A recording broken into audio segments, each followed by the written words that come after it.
Hi, everyone, and welcome to an episode of Astrology with Jeffrey Bryan. Today's episode is about the new moon occurring in Scorpio. So we'll dive into that in just a minute. But before that, I wanted to take you to my website and show you everything I offer. So here's my website. On the left-hand side, you can see you can go to purchase session or product. So we'll just go right to that.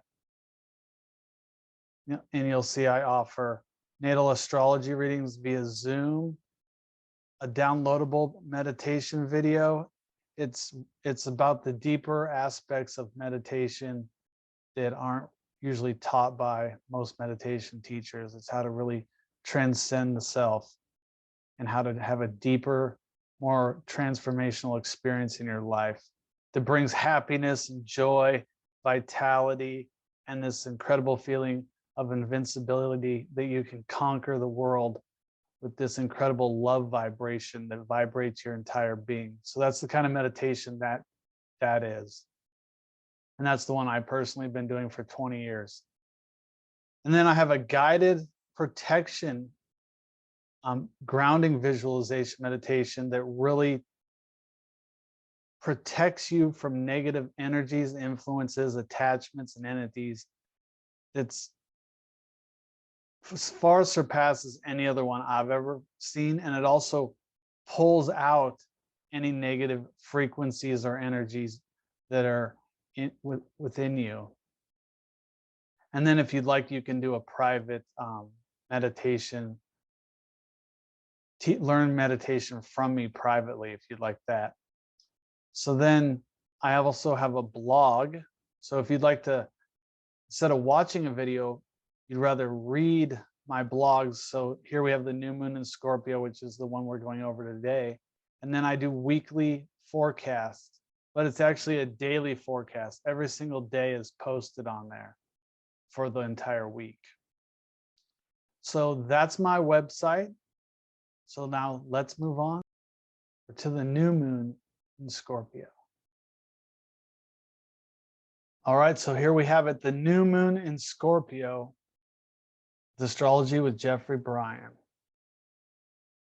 So as we can see up here in the left, the new moon is happening on November 4th, Greenwich Mean Time at 9 p.m. So whatever time zone you're in, you'd have to calculate the different time. So if you're in Europe or, India or America or Canada, you'd have to just incorporate your time zone from the Greenwich Mean Time. So let's look at this. The new moon is happening here in Scorpio at 12 degrees. So it's happening in a fixed water sign of Scorpio. A new moon represents new intentions. So what are the new intentions of the new moon? Well, let's find out. The keyword or life experience for the new moon occurring in 12 degrees Scorpio has a sub-rulership of Pisces Neptune in the keyword of responsibility. It is the responsibility of the Kundalini, or the evolutionary life force within you. This means the moon is looking for people to actualize themselves to fill positions of importance where they will not shirk in the face of evil. The new moon is occurring in the love decanate of Scorpio and looking for people to shed their personal gratifications for the sense of devotion and duty to something higher. In the times we are in, this means the new moon's intentions are looking for those who love themselves, love mankind, and all of humanity. It's looking for those who will lead the world to great heights and advance the well-being of all people. However, we must watch out for those that use their animalistic power to take advantage over others and try and dominate them. I'm speaking about those devoted to evil or doing bad things. So the sun and moon conjunction is in an aspect to Saturn, this square, but it's 5 degrees past the aspect. And Saturn is in the fixed sign up here of Aquarius. And the key word for that decanate is originality. Saturn represents rules, laws, boundaries, and the government. In originality, he's setting the rules and boundaries in our communication, our schools, our jobs, and much more. Saturn is basically using his power and following his own ideas. This is a position in the zodiac that is interested in knowledge and human nature. Saturn's greatest strength in this decanate is his ability to handle men. And we are seeing just that as he pushes rules, laws, and regulations that far surpass the beliefs of most people. Uranus, as the sub-rulership of Saturn in Aquarius, is all about imparting advanced ideas and methods onto others. We're seeing this happen with what's going on all over the world in terms of our health. With the new moon, which is a conjunction of the sun and moon here, the sun and moon are setting new intentions. We see the disharmonious aspect to Saturn. It has passed by 5 degrees, but it's still within the orb of influence. So it's still in play here. So we have a disagreement or conflict going on between the intentions of the new moon and Saturn.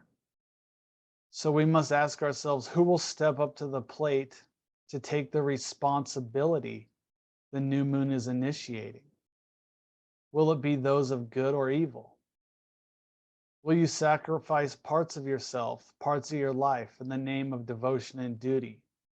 This service to protect and serve your fellow man is regarded as one of the highest spiritual callings one can attain. It is the activation of the cosmic fire within you that propels you to spiritual heights in your devotion and service to humanity in the face of monstrous obstacles. The conjunction of the sun and moon oppose Uranus down here in the fixed earth sign of Taurus. The sub-rulership of Uranus and Taurus is Virgo Mercury with the keyword of struggle. Uranus is enlightened thinking. He rebels against the status quo, forever searching out new methods or ways of doing things. Now, struggle is the conflict between the physical and mental forces where those forces are focused. Uranus is in a position to use his rebelliousness in connection with his inventive ideas, as well as technological inventions to attack mentally with great force to cause obstacles to crumble. And these obstacles that he's wanting to crumble are any obstacles that stand in his way. But he is met with challenges as he squares Saturn and temporarily opposes the moon. So here we see him squaring Saturn and opposing the moon, as these square Saturn as well. The new moon forms a sextile right here to Venus. Venus is in Sagittarius and is in a trine to Neptune in Pisces. So this is the trine to Neptune in Pisces. We have sun. Then we have this aspect here going to Venus. These are both harmonious aspects where the Venus and Neptune are in a spiritual decanate. Venus is in the keyword of illumination, where she is perceiving and synthesizing her observations and imparting them to Neptune and to the sun and the moon. She's drawn back the bow of Sagittarius and launching the arrow of her knowledge to these planets so they can draw on and formulate the intentions being set by the new moon today, which will last until the next new moon that occurs next month. Neptune, right here, with the sub-rulership of Scorpio, Mars, and Pluto. Neptune is the higher octave of Venus. Venus is love or personal love, and Neptune is divine love or unity consciousness. So vicissitudes here, which is the key word for Neptune in Pisces, it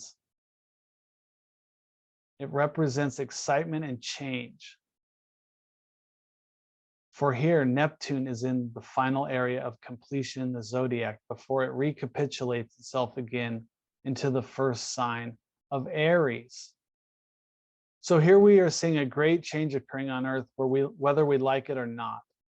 Neptune's placement also prepares us for existence in the spiritual world after we die, as he is an advocator of physical research and requires excitement and change. So we are seeing a lot of people leaving the earth currently. To me, this explains reincarnation and that we are spiritual beings experiencing a human experience on the earth plane.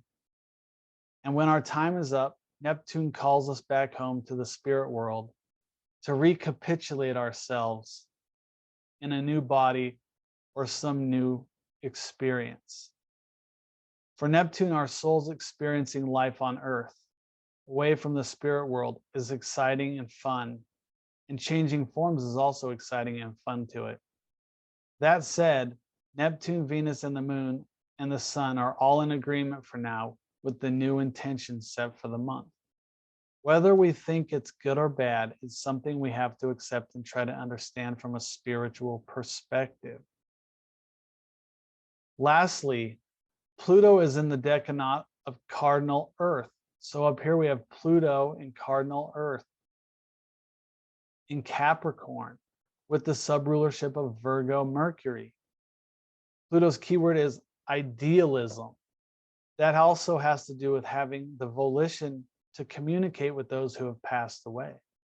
Pluto is the secretive, for he is the unseen evolutionary life force that evokes higher states of consciousness as well as quantum change. In idealism, we are seeing the disintegration of everything we've known. For quantum change, which is transformation, to occur, there has to be a destruction of the old way of doing things, so that a new way or a new form can be built that evolves us personally and collectively. Pluto in Capricorn is in a disharmonious aspect to Mars in Scorpio, which is a fixed water sign. And this is Mars's other home sign. The key word for Mars is resourcefulness. Now, Mars is about action, ambition, and initiating things. And in mythology, he is the god of war. But that's more how Mars expresses in Aries. Now he's in fixed water, which Mars expresses more on an emotional level. The resourcefulness referred to here has to do with sexual impulses. Are we using our sex impulses in a creative way that evokes our imagination to create things, or are we using them purely to satisfy our sexual cravings? With Mars's actionability, in this sign, we see people possess a vital magnetism about themselves, which we find attractive. The key here is to turn our sex impulses into an expression whereby we channel that creative energy into something constructive. Resourcefulness is about guarding our sexual impulses and using them not in a repressed way, but in a way that we channel our surplus energy into the proper channels that leads us to creative expression of something we want to create or build. So Mars here is at odds with Pluto.